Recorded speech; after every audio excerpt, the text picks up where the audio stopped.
Assalamualaikum warahmatullahi wabarakatuh. Di sini kami dari kelompok 1.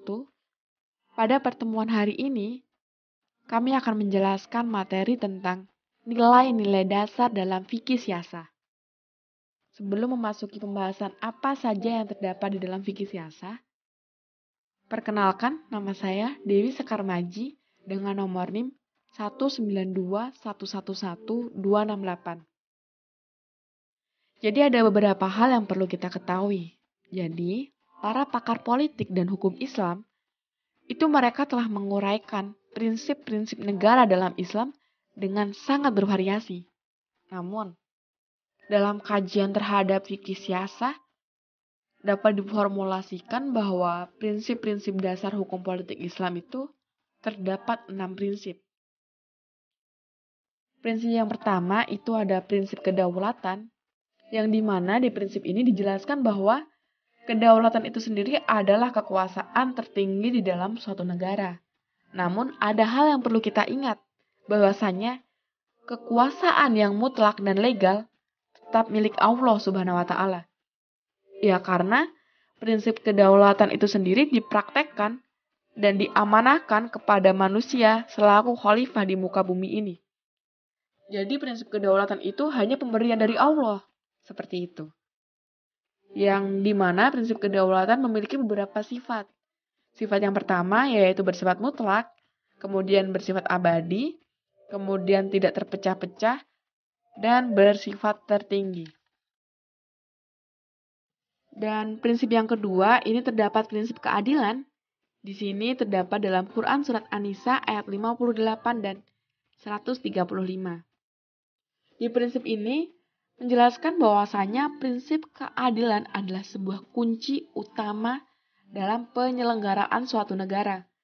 Ya, karena keadilan dalam hukum menghendaki setiap warga negara itu kedudukannya sama di mata hukum, kedudukannya sama di depan hukum, seperti itu. Yang selanjutnya ada prinsip musyawarah dan ijma. Di sini prinsip musyawarah dan ijma tidak kalah penting dengan prinsip-prinsip yang lain. Kenapa? Karena sebuah negara atau sebuah pemerintahan atau sebuah otoritas lah yang ditegakkan dengan cara-cara otoriter itu tidak akan sesuai dengan prinsip Islam. Seperti itu. Yang keempat ada prinsip persamaan. Jadi di dalam prinsip persamaan ini dijelaskan dalam Quran Surat Al-Hujurat ayat 10 dan ayat 13.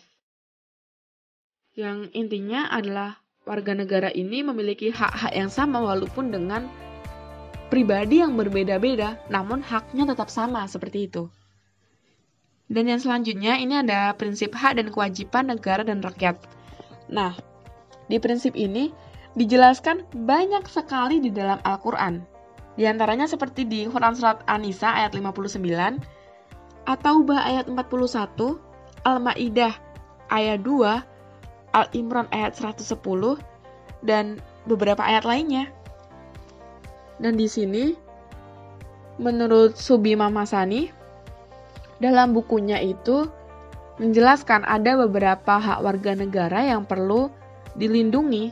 Itu ada jaminan terhadap keamanan, tentang hak harga diri, tentang harta benda, dan beberapa hak lainnya. Dan yang terakhir, ini ada prinsip amar ma'ruf nahi mungkar. Sebegitu pentingnya prinsip ini, sehingga di dalam Islam menjadikan sebagai salah satu tujuan bernegara sebagaimana dalam Al-Quran Surat Al-Hajj ayat 41. Dan materi selanjutnya akan dijelaskan oleh rekan saya. Materi selanjutnya disampaikan oleh saya, Dewi Halimah, yaitu mengenai prinsip-prinsip bernegara menurut fikih siasah.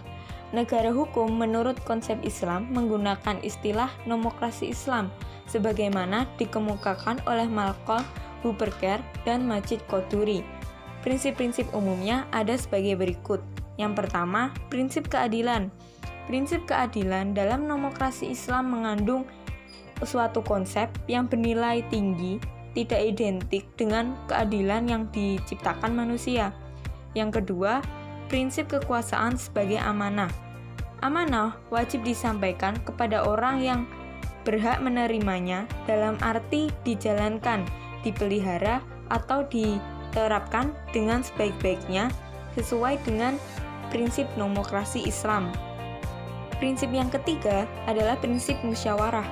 Musyawarah adalah hak partisipasi rakyat dalam masalah hukum, seperti hak untuk memilih pemimpin. Masyarakat juga ikut serta dalam pengawasan jalannya pemerintah. Kemudian, prinsip yang keempat yaitu persamaan. Kualitas dan ketinggian derajat seseorang ditentukan oleh ketakwaan, ditunjukkan dengan prestasi kerjanya yang bermanfaat bagi manusia. Dalam Islam, semua orang memiliki kesempatan yang sama. Persamaan ini mencakup bidang hukum politik, ekonomi, sosial, dan lain-lain. Prinsip kelima yaitu pengakuan dan perlindungan terhadap HAM atau hak asasi manusia. Ditekankan dalam 3 hal yaitu persamaan manusia, martabat manusia, dan kebebasan manusia. Rasulullah pun memberikan justifikasi atau alasan yang jelas tentang kesejajaran antara laki-laki dan perempuan tentang politik. Prinsip yang keenam ada prinsip perdamaian. Dalam mewujudkan perdamaian antar negara dibuatkan perjanjian internasional yang wajib ditaati oleh setiap negara dan warga negaranya. Mempertahankan kedamaian karena kedamaian sejati bukanlah tanpa peperangan, namun mempertahankan kedamaian untuk mencegah adanya faktor-faktor yang menyebabkan percekcokan atau konflik yang pada akhirnya menimbulkan kesia-siaan dan kerusakan. Perkenalkan, nama saya Novita Nindasanti dari kelompok 1. Di sini saya akan menjelaskan tentang manfaat atau bisa dikatakan sebagai kegunaan dari fikih siasah. Mempelajari fikih siasah sangat berguna bagi berbagai kepentingan. Ada 2 kegunaan mendasar yang dapat dipetik dari mempelajari fikih siasah. Yang pertama adalah kegunaan akademik. Kegunaan akademik yaitu kegunaan yang berkaitan dengan dunia pendidikan, khususnya pendidikan ilmu politik yang merupakan bagian dari disiplin ilmu sosial. Dalam mempelajari fikih siasah ini dapat memperoleh hal-hal sebagai berikut.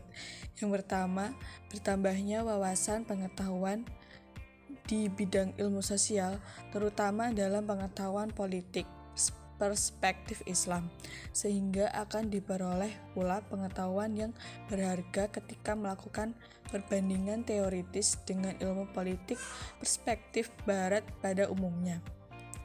Yang kedua, mempelajari akar-akar sejarah politik dan pemerintahan di masa Nabi Shallallahu Alaihi Wasallam hingga Khulafa Rasyidin, berguna untuk menangkap ide dasar dan prinsip pembangunan politik dan pemerintahannya, sehingga dapat ditemukan unsur-unsur ideologi yang dapat diterapkan dalam kehidupan politik di masa kini. Yang ketiga, prinsip-prinsip yang diterapkan dalam siasah syariah dapat dijadikan pedoman dan strategi pemberlakuan norma-norma politik pada masa kini. Misalnya, penerapan prinsip demokrasi dalam kehidupan politik multipartai di Indonesia. Yang keempat, memahami Al-Quran dan As-Sunnah sebagai sumber siasah syariah dapat menambah wawasan, pemahaman, dan penafsiran yang lebih luas jika bermaksud mengambil substansi Qur'ani berkaitan dengan perpolitikan di abad modern ini. Yang kelima, mempelajari jatuh bangunnya pemerintahan pada masa lalu, terutama pada masa kejayaan Islam, dan kemundurannya merupakan pelajaran berharga untuk dijadikan cermin akademik tentang bangun dan runtuhnya kekuasaan di dunia. Dan yang terakhir yaitu berbagai pemikiran ulama tentang politik, misalnya dari Al-Mawardi Al-Maududi, Al-Abdul Razik, dan sebagainya. Berguna untuk menambah wawasan dan konsep-konsep mengenai kekuasaan dan pemerintahan dengan acuan siasah syariah. Pada dasarnya, semua kegunaan akademik di atas dapat dijadikan sebagai rujukan perilaku politik dan mungkin pula untuk dicoba terapkan dalam konteks perpolitikan di dunia. Terkecuali di Indonesia yang sedang membangun demokratisasi politik.